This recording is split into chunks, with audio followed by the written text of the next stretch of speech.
David, thanks very much for joining us. We are back in action tomorrow night after a week off. You guys feeling refreshed?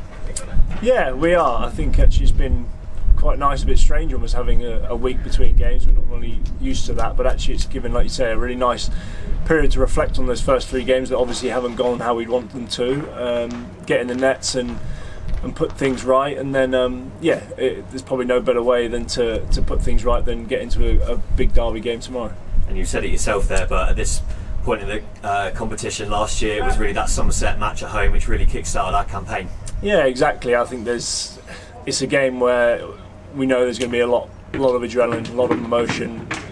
Everyone wants to win it, and it kind of irrelevant of what's happened in the first 3 games. It's almost like this is a cup final within itself every time, that it's the game we want to win. So one thing you do know is the boys will be giving it everything.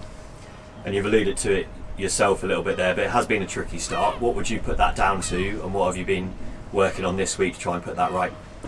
Yeah, it's tricky. T20 cricket's a really hard thing to reflect on sometimes, because it can end up in big margins that if you're chasing a big total you can blow out. But I think after Hampshire we had some really good reflections, some really good conversations, and actually what came out of it is actually we're doing a lot of things well. And I know that's sometimes hard to hear for fans to hear, that it sounds like it's rubbish we're talking, but actually, you know, communication's good out in the middle, plans are good. It's just been execution. I think at Hampshire, every time we tried to up the rate, and we didn't really lose wickets in clusters. We actually tried to rebuild and do everything right, and just when you try to kick on, you lose a wicket, the shot doesn't go right. So it's just that little 1% of being really clinical with when we're trying to execute, that we make sure we get it right, whether that's with bat, ball or in the field.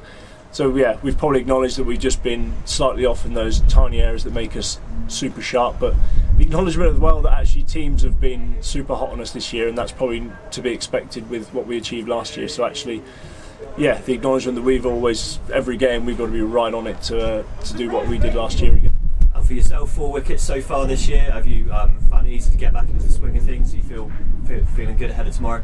Yeah, I am. I'm really looking forward to tomorrow. I've been okay. I think my personal reflections, like I'm pretty happy, but I'm always going to push myself to want to do more. But again, I've probably myself been played a little bit differently watching the opening batters, and again that's maybe a subject to what happened last year, how well I went last year. I've actually noticed players are probably being more conservative against me with the new ball, and actually just seeing that off. So different challenges, and that's brought in again for my training this day, figuring out how I can still take wickets with the new ball, and maybe it's being more aggressive, knowing that players might be looking to be more conservative. But I'm really happy where my game's at still.